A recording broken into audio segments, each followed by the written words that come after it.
You're listening to the One Man Show Network.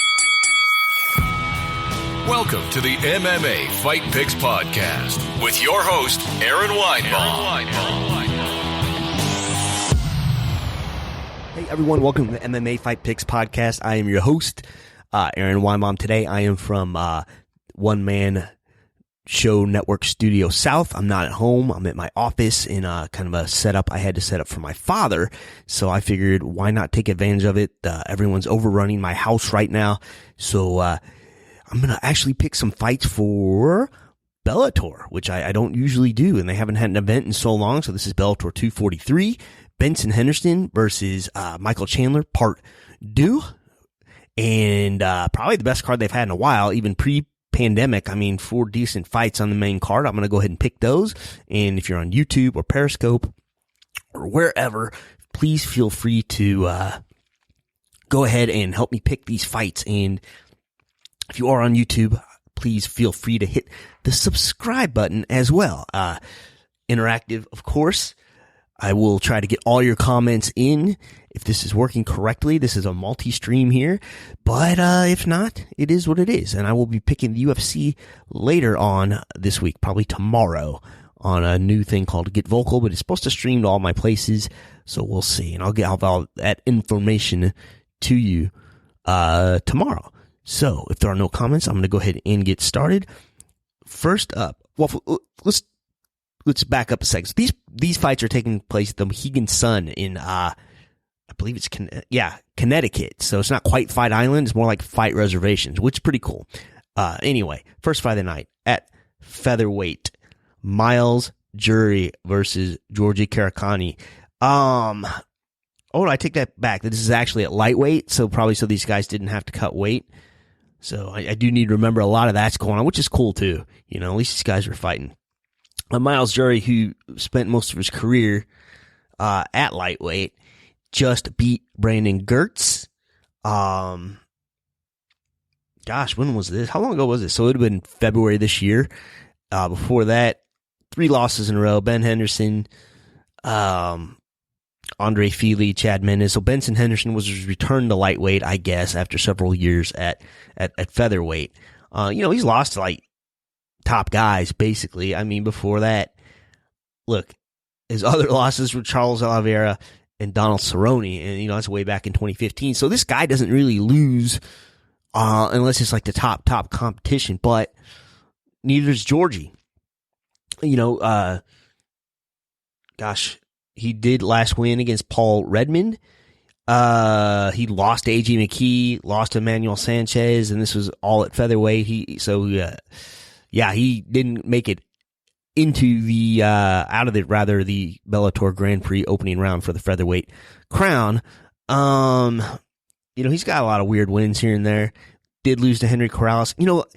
I just gotta say, by strength of schedule here, in the guys he's fought, and the fact that Miles Jury, he's been to the big show, the pressure and all that kind of stuff, I'd say I like Miles Jury in this fight. He'll probably win her. Curtis Millender against Sabah Hassami. Let's take a look at this. This is, of course, going to take place at welterweight. His last fight was at a catchweight of 180 pounds. He won against Moses Marietta. And that was, I'm trying to think here. Yeah, that was in Bellator. I'm sorry. Before that, 2 losses in a row.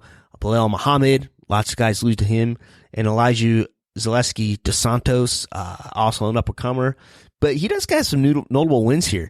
Sire Bandurza, Bahadurza, I can't ever say that right. Max Griffin, Thiago Alves. I do remember that fight. I picked Alves to win, of course. Nick Barnes. So, he does have some W's under his belt. It is strange that he got released after 2 losses to top guys in the welterweight division. Let's go Sabah Hamasi. 2 wins of his own. Micah Terrell, Muhammad Abdullah. I mean, let's face it. Oh, and he's got a loss to Tim Means way back in 2016 in the UFC. Man, let's face it here. Not really the top competition here. Again, I like this for Curtis Millender. Strength of schedule, fought top guys. So yeah, I'm sure there's a story on why he did get cut from the UFC. So if anyone does know, please feel free to share with me there as well. All right. Next up, co-main event of the evening, Matt Mitrione versus Timothy Johnson. Interesting. Let's take a looky here. Yeah, so Mitrione, I think he lost. Yeah, he did. Oh, yeah. Sergey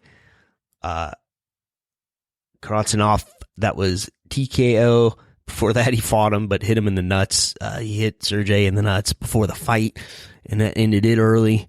So that was interesting as well.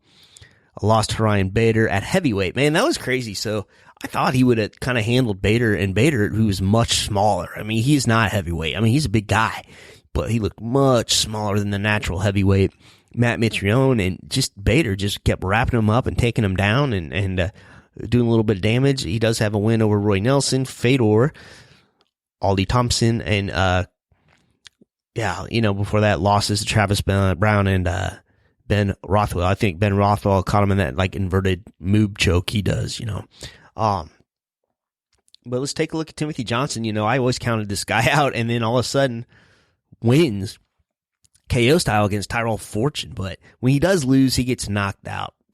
Vitaly Minakov, Czech Kondo, Junior Albini. He loses, he gets knocked out a lot. And, I don't know that this will be any different. I think he's a scrappy fella for sure, but Matt Mitrione is more of the complete package, if you will. And I like him to win this fight. All right, this one's difficult. Michael Chandler, Benson Henderson. Michael Chandler's been up and down as of late. Of course, University of Missouri, Columbia graduate. Just beat Sidney Outlaw, had that loss to Pitbull, Patricio Fieri. I think they're both named Pitbull, so this is always confusing me. But this was for the lightweight championship, and he lost it. For that, he beats Brett Primus, Brandon Gertz, Goda Yamagachi. He had that weird leg injury against Brett Primus the first time, but he did win a split decision over Benson Henderson. Let's take a look at Benson Henderson, though.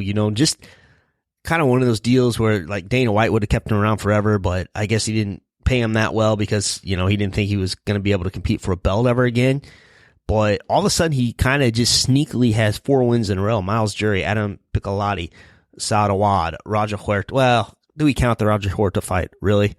Roger's 107 years old, and stiff wind knocks him out. But then he had the losses to Patricky Fieri, Michael Chandler. It has a win over Patricio. Oh, yeah, that leg injury. I forgot about that. Yeah, I forgot about that. Interesting. Before that, he flirted around with going to welterweight, but not the biggest guy. I mean, he looks big, but when he's against a true welterweight, no bueno. So, interesting here. So if you all would like to weigh in, that would be fine too. I have a bad feeling the comments aren't working. So we'll get her straightened out before the UFC fight picks later in the week. But, man, this is tough. I think Chandler, Chandler always goes against like the top 1 or 2 guy.